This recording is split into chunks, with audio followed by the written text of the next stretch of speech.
साल 2023 में दिवाली का पर्व जो है 12 नवंबर को मनाया जाएगा। तो आज के इस वीडियो में आप सुनने वाले हैं दीपावली की कथा। जो भी श्रोता दीपावली की कथा सुनता है या फिर वो कहता है, माता लक्ष्मी, भगवान गणेश, कुबेर शंख सदा उनके घर में निवास करती हैं और माँ बहुत प्रसन्न होती हैं और दिवाली की पूजा भी संपूर्ण होती है। इसलिए दिवाली की कथा अवश्य सुने।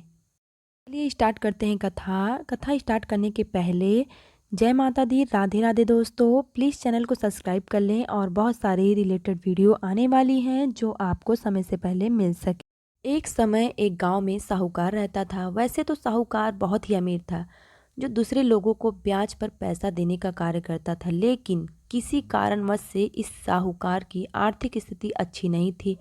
आर्थिक स्थिति अच्छी नहीं होने के बाद भी साहूकार व उसकी बेटी धार्मिक कार्यों में संलग्न रहते थे। उस साहूकार की बेटी प्रतिदिन सुबह उठकर स्नान इत्यादि करके पीपल के पेड़ को पानी देने जाया करती थी। सौभाग्य से उसी पेड़ पर माँ लक्ष्मी का वास था। एक दिन माँ लक्ष्मी उसके सामने साधारण महिला के रूप में आई तथा अपना परिचय दी। माँ लक्ष्मी ने उनसे कहा कि वह उससे मित्रता कर लें, उनकी सहेली बन जाए। इस पर साहूकार की बेटी ने कहा कि वह मित्रता करेंगी, लेकिन अपने पिता से पूछ कर करेंगी।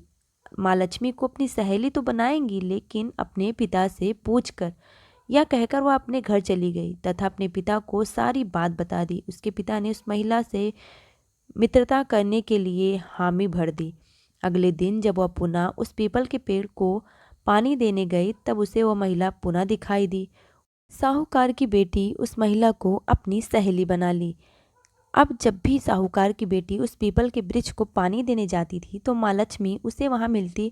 वह दोनों के बीच कई देर तक बातचीत होती थी। एक दिन माँ लक्ष्मी ने उसे अपने घर आमंत्रित किया, जिसके लिए वह मान गई। जब वह माँ लक्ष्मी के घर आई तो उन्हें बहुत आवभगत माँ लक्ष्मी ने उसकी बहुत आवभगत की। उन्होंने साहूकार की बेटी के लिए विभिन्न तरह के व्यंजन बनाए थे, जिसे दोनों ने बहुत मिलकर और चाव से खाया।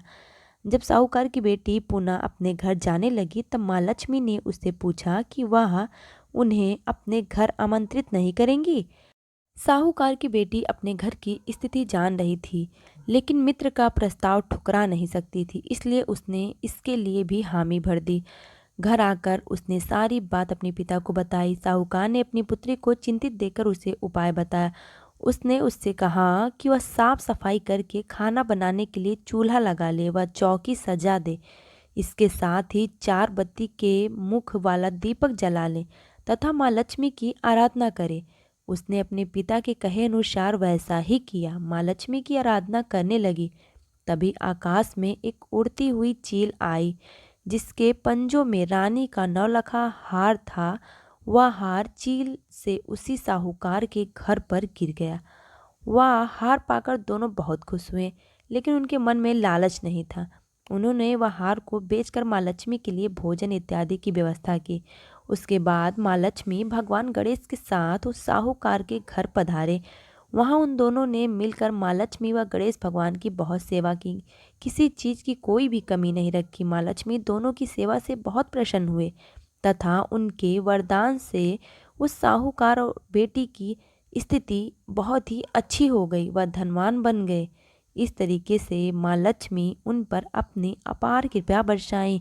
ऐसे जो भी श्रोता इस कहानी कथा को सुन रहा है, माँ लक्ष्मी, भगवान गणेश, कुबेर उनके ऊपर अपार कृपा बरसाएं, उनके सभी दुखों का नाश करे और माँ लक्ष्मी सदा के लिए उनके घर में निवास करे। मिलेंगे फिर नेक्स्ट वीडियो में, तब तक के लिए राधे राधे, जय माता दी।